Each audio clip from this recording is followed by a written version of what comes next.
नमस्कार, बहुत स्वागत है आपका। हर खबर देख रहे हैं आप और मैं हूं आपके साथ शाहनवाज मिर्जा। इस वक्त नू से एक बड़ी खबर निकलकर सामने आ रही है। खनन माफियाओं के हौसले इस कदर बुलंद हो चुके हैं कि पंचगांव में डीएसपी को डंपर से कुचला है और डीएसपी की मौके पर ही मौत हुई है। दर्दनाक मौत जो है वो डीएसपी की हुई है। अवैध खनन पर रेड मारने के लिए डीएसपी जो है मौके पर पहुंचे थे और दुखद बात यह है कि वो इस साल सेवानिवृत्त यानी कि रिटायर हो रहे थे। पंचगांव की ये पूरी वारदात जो आपको हम पल पल की अपडेट देते हुए नजर आएंगे। डीएसपी सुरेंद्र अवैध खनन को रोकने के लिए वहां पर रेड मारने के लिए पहुंचे थे और वहां पर लोगों ने यानी कि जो अवैध खनन को अंजाम दे रहे थे उन्होंने डंपर से उनको कुचला और वहां पर उनकी शहादत हुई है। यानी कि सुरेंद्र सिंह की जो है मौके पर मौत हुई है। अपनी ड्यूटी को अंजाम देते हुए सुरेंद्र सिंह जो है वो वहां पर शहीद हो गए। हरियाणा के नू की इस वक्त की यह खबर आपको बता रहे हैं, जहां पर पंचगांव में डीएसपी को डंपर से कुचला है। सुरेंद्र सिंह डीएसपी का नाम, जो अवैध खनन पर रेड करने के लिए पहुंचे थे। अब काफी बड़े सवाल यहां पर ये खड़े हो जाते हैं। पहला सवाल कि कानून व्यवस्था आखिर किस तरह से लाचार होती हुई हरियाणा में दिखाई दे रही है। अगर डीएसपी रैंक के अधिकारियों को कुचला जाएगा, अगर डीएसपी रैंक के अधिकारियों को बिना डर बिना खौफ के मौत के घाट उतारा जाएगा तो यह काफी दुखद घटना है। तस्वीरें देखिए, हर खबर के ऊपर आपको तस्वीरें लाइव इस वक्त दिखा रहे हैं, जहां पर यह डीएसपी का फुटेज और ये उनका पार्थिव शरीर पंचगांव में डीएसपी को डंपर से कुचला है और नू की ये पूरी वारदात है। और अगले ही साल डीएसपी सुरेंद्र सिंह रिटायर सेवानिवृत्त अपनी सर्विस से होने वाले थे, लेकिन दुखद खबर निकलकर ये सामने आई, जहां पर पंचगांव में डीएसपी को डंपर से कुचल दिया गया। उदयभान कांग्रेस प्रदेश अध्यक्ष हमारे साथ जुड़ चुके हैं। उदयभान जी, स्वागत है आपका हर खबर के ऊपर। एक दुखद खबर, और वो मैं आपको बताऊं या साझा करूं समझ में नहीं आ रहा। डीएसपी यानी कि हरियाणा में एक उच्च अधिकारी रैंक होती है, खनन माफियाओं को उनको ही कुचल दिया। कैसे देखते हैं आप? ये बहुत ही दुखद है और बहुत दुर्भाग्यपूर्ण है कि जिस तरह से खनन माफिया पूरे प्रदेश में हावी हो रहा है और हमारी पार्टी इसमें बार बार हर मंच पर हर उस विधानसभा के अंदर इस मामले को उठाती रही है कि खनन माफिया बहुत जबरदस्त तेजी से पूरे हरियाणा में आज हावी है और क्रिमिनल लोगों से पूरी तरह से मिले हुए हैं और इतने उनका हौसला बढ़ गया कि एक डीएसपी के पद पर इतना उच्च अधिकारी को भी उन्होंने बुलडोज किया, अपना डंपर के माध्यम से जिस तरह से उसकी हत्या की गई।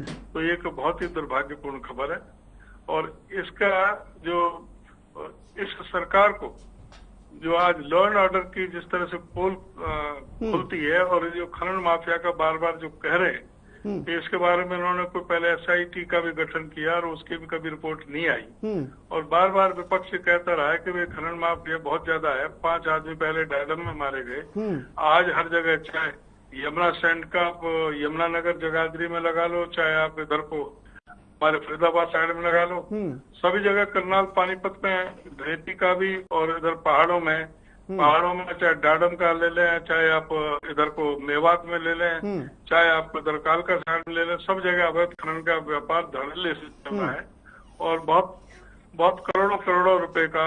लेकिन उदयभान जी, बड़ा सवाल यहाँ पर ये बनता है, अगर डीएसपी रैंक के अधिकारी को कुचला जा रहा है, क्या आपको लग रहा है कि ये आम घटना है या ये आम लोग होंगे? इतने हौसले अगर गवर्नमेंट होते हुए, सरकार होते हुए, कानून व्यवस्था होते हुए अगर अपराधियों के और आरोपियों के हो जाते हैं, कैसे देख रहे हैं? क्या कानून व्यवस्था को सीधी चुनौती दी जा रही है? इससे ये सीधा साबित होता है कि सरकार के उच्च अधिकारी और सरकार के मंत्री इससे पूरी तरह से खनन माफियाओं से जुड़े हुए हैं, उनके साथ जुड़े हुए हैं और तभी उनकी इतनी हिम्मत है कि जो इस तरह से जो खुलेआम जिस तरह से ये अवैध खनन का जो व्यापार चल रहा है हरियाणा में, ये सब उनकी मिली भगत के कारण चल रहा है। लेकिन उदयभान जी, अगर बात की जाए अवैध खनन को लेकर लगातार हर राज्य की अगर बात करें तो गवर्नमेंट जो है रोकने का प्रयास कर रही है। खासकर हरियाणा के अंदर एक बड़े पैमाने पर अवैध खनन हो रहा है, उसके बावजूद अगर गवर्नमेंट का उच्च अधिकारी उसको रोकने के लिए जाता है, क्या आपको लग रहा है जो साथ में सिपाही या कांस्टेबल या एसआई होंगे, क्या वो भी वहां पर लाचार होते हुए नजर आए? डीएसपी अकेले तो गए नहीं होंगे अवैध खनन रोकने के लिए। ये सर, अगर सरकार के हिम्मत नहीं है कि कोई इस तरह से अवैध खनन का, ये सर के अधिकारी को अपने प्राणों से हाथ धोना पड़ा। हाँ। उससे पहले भी 5-5 लोगों को अपने प्राणों से हाथ धोना पड़ा था। तो ये पूरी तरह से जो इस सरकार की नाकामी है, और इसकी जो नाकामी है वो इनके खुद के स्वार्थ के कारण है कि ये खनन माफियाओं से मिले हुए हैं। लेकिन अगर विपक्ष के नाते आप प्रदेश अध्यक्ष हैं, आप क्या कुछ मांग करना चाहेंगे? क्योंकि एक बड़ा धड़ा अगर यहां पर आगे बढ़कर नहीं आएगा तो इस तरह से जो अपराधी हैं उनके लगातार हौसले बुलंद होते जा रहा है, उनको तोड़ना, उनको कमजोर करना प्राथमिकता होनी चाहिए।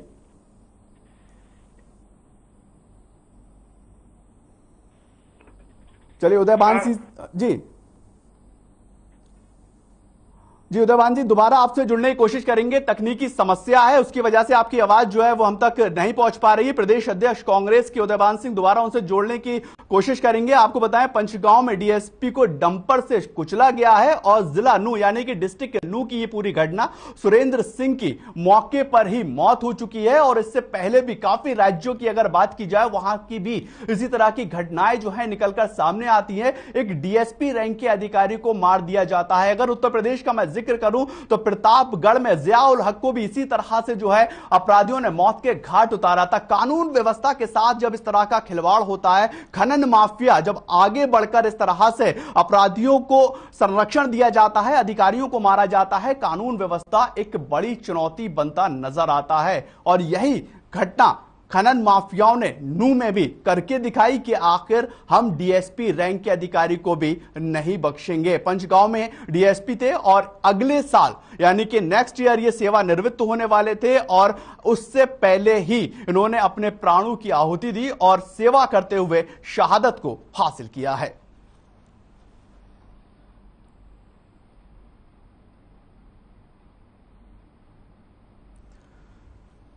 आपको बताएं, खनन माफियाओं को रोकने के लिए डीएसपी ने एक टीम का गठन किया और उसके बाद ये टीम जो है वहां पर पहुंचती हुई नजर आई। लेकिन बड़ा सवाल यहां पर लगातार यही बना हुआ है, क्योंकि डीएसपी रैंक का अधिकारी अकेले खनन रोकने के लिए नहीं जाएगा। एसआई, कांस्टेबल, हेड कांस्टेबल, ये तमाम लोग वहां पर मौजूद होंगे। आखिर वो लोग कहां थे जब इस तरह की घटना को अंजाम दिया जा रहा था? पंचगांव में डीएसपी की तैनाती और उनको आदेश दिया गया कि अवैध खनन को रोका जाए, और सुरेंद्र सिंह जो है वो डीएसपी साहब का नाम था। लेकिन दुर्घटना उनके साथ घटित हुई और उन्होंने अपने प्राणों की आहुति दी। सत्यव्रत शास्त्री जी भारतीय जनता पार्टी से हमारे साथ जुड़ चुके हैं। सत्यव्रत जी, एक दुखद खबर है ये, यहां पर खनन माफियाओं ने डीएसपी साहब को ही कुचला है, कैसे देख रहे हैं आप? देखिए, मुझे जानकारी मिली थोड़ी देर पहले ही, ये बड़ा दुखद विषय है, न केवल कानून व्यवस्था के लिए कि एक परिवार को एक नौजवान ऐसा पुलिस अधिकारी जो अपने कर्तव्य के प्रति निष्ठावान था, उसका बदमाशों ने कत्ल, मानूंगा मैं, कत्ल किया है। और हम इसके ऊपर सख्त कार्रवाई की अपेक्षा रखते हैं। व्यवस्थाओं के शाम तक आपको माननीय गृहमंत्री जी का निश्चित रूप से इस विषय में बयान आएगा और कार्रवाई के ये आदेश होंगे कि किसी भी प्रकार की इस प्रकार की घटनाएं जो पुलिस की वर्दी तक व्यवस्था बदमाश पहुंच सकते हैं, तो उसके लिए अब चुनौती का कोई आगे कोई अवसर नहीं है। लेकिन सत्यव्रत जी, एक तो चुनौती यहां पर गवर्नमेंट के आगे भी खड़ी हो रही, कानून व्यवस्था क्या इतना लाचार हो गया है, डीएसपी रैंक के अधिकारी को बिना डर, बिना खौफ के अवैध खनन रोकने गया, कुचल दिया गया। निश्चित रूप से मैं इस बात से सहमत हूं, लेकिन ये मुझे लगता है अंतिम अवसर था। पुलिस अधिकारी के साथ, कानून व्यवस्था के साथ और सरकार के साथ चुनौती है सीधी। और हम अपनी सरकार की तरफ से इस बात के लिए आश्वस्त करेंगे कि शाम तक इस विषय में बड़ी कार्रवाई को अंजाम देकर और जो बदमाश हैं, जैसे आपने देखा होगा कि कल जो विधायकों को एक धमकी दी जा रही थी, उसके ऊपर बड़ी कार्रवाई करके बड़े लोगों को गिरफ्तार किया है। इस प्रकार के जो बैड एलिमेंट विशेष करके इस इलाके में जो पहाड़ी क्षेत्र जहाँ खनन का व्यवसाय अवैध रूप से चलता है, इसके ऊपर बड़ी कार्रवाई करके आपको रिजल्ट 1-2 दिन में जरूर सतपाल जी, अगर मैं एक और सवाल आपसे करूं, क्या आपको लग रहा है ये साजिशन किया गया? क्योंकि अगर डीएसपी रैंक का अधिकारी अवैध खनन को रोकने जाता है, एसआई साथ में होता है, कांस्टेबल साथ में होता है, उसके नीचे दर्जे के अधिकारी कर्मचारी साथ में होते हैं, उनमें से किसी की शहादत की खबर ना आना, उनमें से किसी का नाम ना जुड़ना, क्या ये साजिशन भी हो सकता है? देखिए, मैं इस विषय में तो जांच से पहले कुछ नहीं कह सकता, क्योंकि अपराधी जो है उन्होंने किस प्रकार का ये किया है कि साजिश थी या उनकी सीधी उजरी को पूरा था या वो सबको ही जो भी उसके सामने आ जाता करता, तो ये तो एक बार जांच और जो उनके साथ जो टीम थी उनसे जब तक जांच का विषय नहीं होता तब तक मुझे भी और आप सबको भी इस पर थोड़ा सा नियंत्रण रखना चाहिए, क्योंकि पुलिस का भी मामला है और प्रत्यक्षदर्शी यदि कोई होगा उस विषय को भी जल्दी ही आपको इस विषय में हम पूरी जानकारी देकर और मीडिया के सामने ये बात आई। लेकिन सत्यव्रत जी, अगर बात की जाए अवैध खनन को लेकर, काफी बड़े लोगों के नाम भी लगातार शामिल होते रहे, हरियाणा के साथ साथ अलग राज्यों में भी, ये हरियाणा की नहीं हर राज्य की समस्या बनी हुई है अवैध खनन इस वक्त। क्या आपको लग रहा है एक कठोर कार्रवाई जो है वो हर राज्य में करनी चाहिए, साथ ही साथ हरियाणा में भी करनी चाहिए? क्योंकि अगर अधिकारियों के साथ ऐसा अंजाम होगा तो आम इंसान कैसे अवैध खनन के खिलाफ आवाज उठाता हुआ नजर आएगा?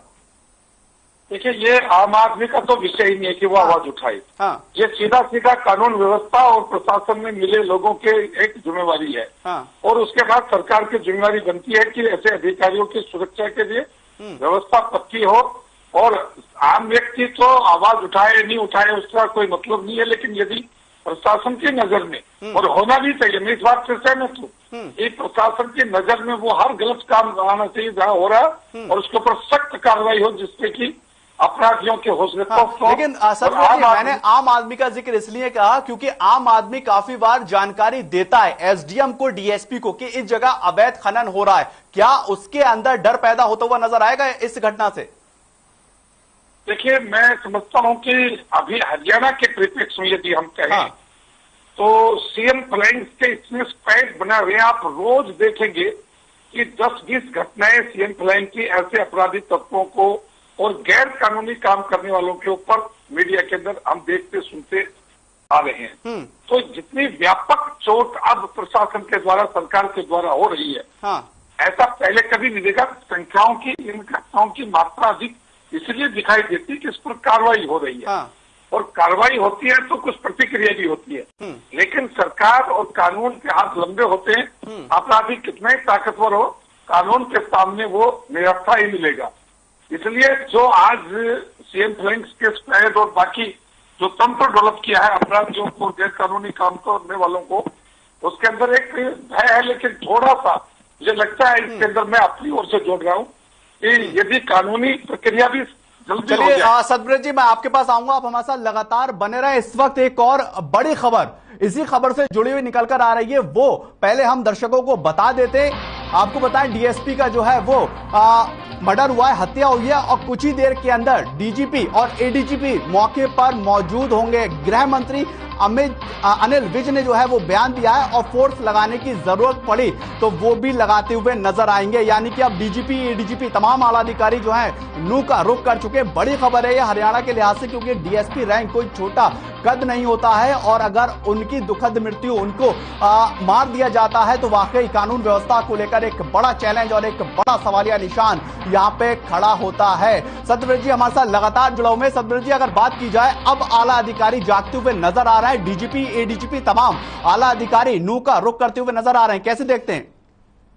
देखिए सर, मैंने अभी आपको 1 मिनट पहले बताया था, बयान आप सूचना दे रहे हैं, लेकिन मैं अपनी सरकार और अपने अफसरों और अपने गृह मंत्री पर इस बात को लेकर आश्वस्त हूँ कि अब यह अंतिम व्यक्त प्रहार था अपराधी लोगों का, बैड एलिमेंट्स का, अंतिम था। इसके बाद बात केवल और केवल होगी तो हरियाणा पुलिस की ओर से होगी, प्रशासन की ओर से होगी। अब कार्रवाई के लिए हाथ अपराधियों के नहीं उठेंगे।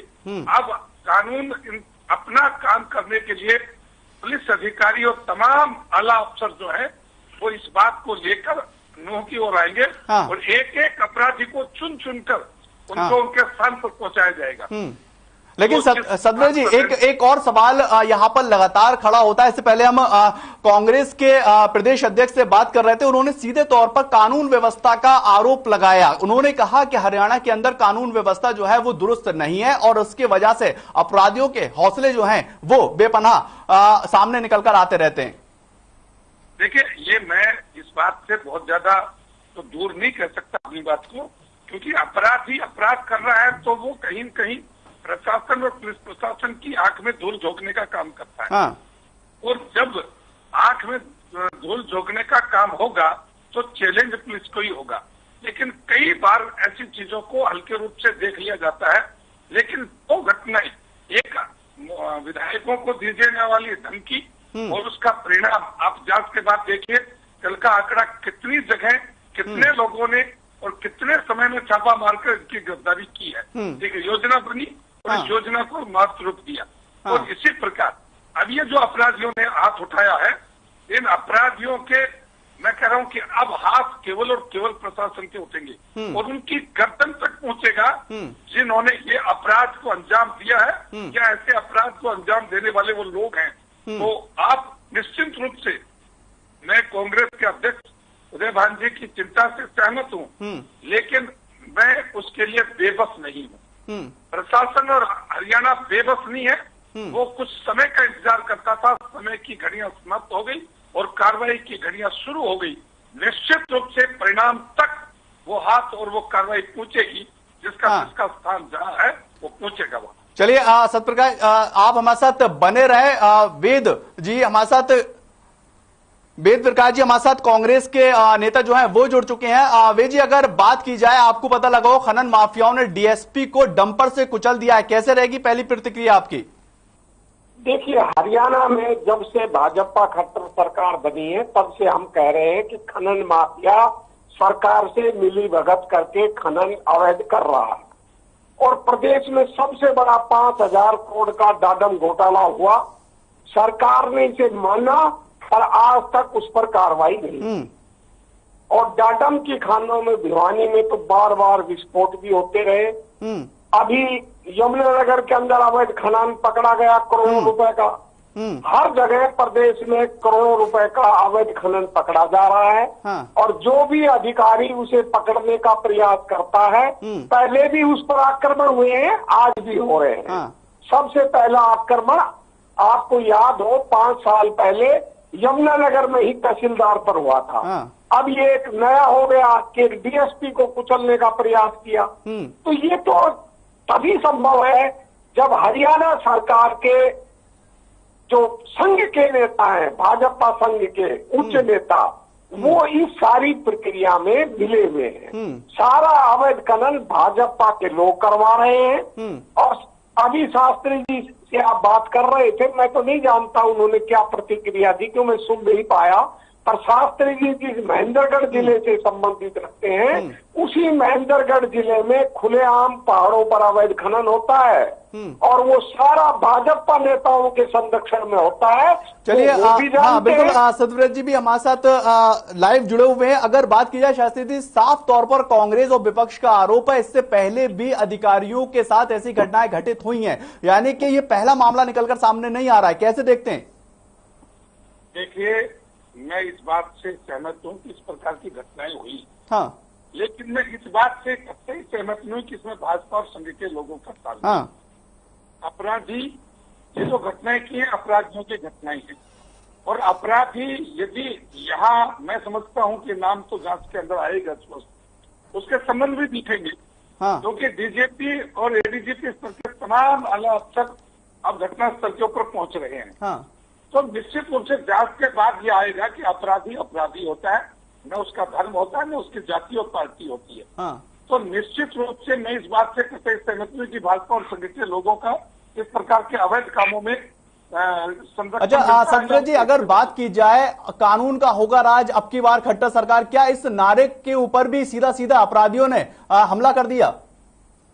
निश्चित रूप से ये चुनौती है, ये हमला है। लेकिन हमला कोई भी कर सकता है, लेकिन उसका मुंह तोड़ जवाब लेने के लिए उसको तैयार होना चाहिए। और जैसा मैंने कहा कि अभी शाम तक आपको रिजल्ट मिलेगा। हाँ। और ये अंतिम घटना थी अपराधी के द्वारा। हाँ। एक बैड एलिमेंट के द्वारा घटित घटना यह अंतिम थी। हाँ। इसके बाद बारी हरियाणा पुलिस प्रशासन की है कि वो कितनी कार्रवाई और कहाँ करता है, उसको गिनते जाइए और देखते जाइए। हाँ, वेद प्रकाश जी, सीधे तौर पर सतव्रत जी कहते हुए नजर आ रहे हैं कानून का राज होगा और जो भी इसमें आरोपी हैं, जो भी अपराधी हैं, उनको सजा दिलवाई जाएगी। कैसे देखते हैं, क्या सहमत हैं इनके बयान से और राज्य सरकार से? देखिए, बड़ी बड़ी बात करना, जुमले फेंकना भाजपा नेताओं की आदत है। ये लंबी लंबी फेंकते हैं। मैं आपको बताता हूं, जब आज के भाजपा के अध्यक्ष श्री ओम प्रकाश धनखड़ जी जब पंचायत और कृषि मंत्री होते थे, तब उन्होंने खुद पत्र लिखा था मुख्यमंत्री को कि मेरे जिले में, जो उनका मूल जिला है दादरी भिवानी, वहां ट्रक ओवरलोडिंग का खुलेआम खेल हो रहा है, करोड़ों रुपए की वसूली हो रही है। उनके पत्र लिखने के बाद सरकार ने कहा हम जांच कराएंगे। उस जांच का क्या बना? 5-6 साल हो गए कि कोई नहीं जानता।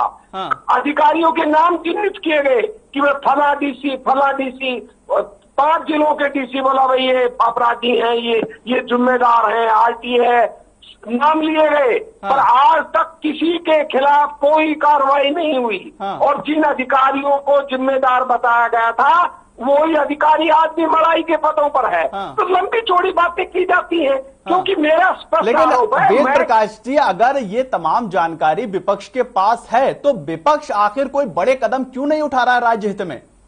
देखिए, बार बार ये मुद्दे उठाए जाते हैं, बार बार ये बातें उठती हैं, पर सरकार कुछ नहीं करती। अब दुर्भाग्य से इनके पास उस समय तो ज्यादा बहुमत था, अब की बार भी इनके पास बहुमत है। सत्ता के बहुमत के अहंकार में ये कोई बात सुनने को तैयार नहीं। अब बात करवा लो इनसे बड़ी इनसे पूछो ना, टाटा माइन घोटाला हुआ था, कई लोग मरे हैं, वो शायद 1 साल हो गया उन बातों को, या 6 महीना हुआ है, मेरे को तो एक्चुअल डेट याद नहीं। क्या हुआ? जो कंपनी खनन कर रही थी उसके खिलाफ क्या कार्रवाई की? जो लोग मरे थे, पहाड़ दरका था, जिन्होंने पाताल तोड़ पहाड़ पर कब्जा कर रखा था, जंगल की जमीन पर कब्जा कर रखा था, खुद माना एक जस्टिस इन्होंने बनाया था आयोग। क्या हुआ? कुछ भी नहीं हुआ। पहले जिला अधिकारी के नेतृत्व में जांच करवाई, फिर एक रिटायर्ड जज के नेतृत्व में जांच करवाई, हुआ कुछ नहीं। बिल्कुल, ये एक वाजिब सवाल है वेद प्रकाश जी, और मैं चाहूंगा कि सतव्रत इसका जवाब दें। सतव्रत जी, मजिस्ट्रेट की कमेटियां बनाई जाती हैं और एक टीम का गठन कर दिया जाता है, लेकिन जो एक निष्कर्ष निकलना चाहिए, रिजल्ट जो आना चाहिए इन तरह के अपराधियों को रोकने के लिए, वो जमीनी स्तर पर आखिर राज्य में किसी की भी गवर्नमेंट हो, यहां पे मैं हरियाणा का नहीं हर राज्य की जिक्र करूंगा, वहां पर हौसले आखिर उन लोगों के बुलंद क्यों हैं? देखिए, मैं इस बात के लिए जो गार्डन का जो घटना का बता रहे हैं प्रकाश जी, उस पर 3 अलग अलग एजेंसियों से जांच के लिए लगाया हुआ है और तीनों की रिपोर्ट आने ही वाली है। क्योंकि एक प्रकार की एक एजेंसी से नहीं, और तीनों एजेंसी इसलिए तक सचेत है कि यदि गलत रिपोर्ट आपने दी तो आपका क्या होगा और आपने दी तो आपका क्या होगा। क्योंकि आखिर अफसर और ये जो भी लगते हैं वो सब एक। चलिए सतव्रत जी, संक्षेप में आप अपनी बात पूरी करिए, टाइम जो है वो थोड़ा कम है, और संक्षेप में आप अपनी बात मुकम्मल कीजिए। मैं ये कह रहा हूँ कि जांच एजेंसियां जो बनी है उनकी जांच रिपोर्ट आने के बाद कार्रवाई बनती है। रिपोर्ट नहीं आती तब तक उनके ऊपर बात करना, केवल बात करना है, उस पर कार्रवाई नहीं। चलिए, बहुत बहुत शुक्रिया। सतव्रत शास्त्री हमारे साथ जुड़े, वेद प्रकाश जी कांग्रेस प्रवक्ता हमारे साथ जुड़े, आप दोनों का बहुत बहुत शुक्रिया। एक बड़ी घटना जो है, खनन माफियाओं के हौसले जो है वो लगातार बुलंद होते जा रहे हैं और उसको लेकर राज्य सरकार ने अब डीजीपी और एडीजीपी को नो डिस्ट्रिक्ट भेजा है। आगे क्या कार्रवाई होगी, हर खबर आपको अपडेट देता रहेगा। फिलहाल के लिए इतना ही, नमस्कार।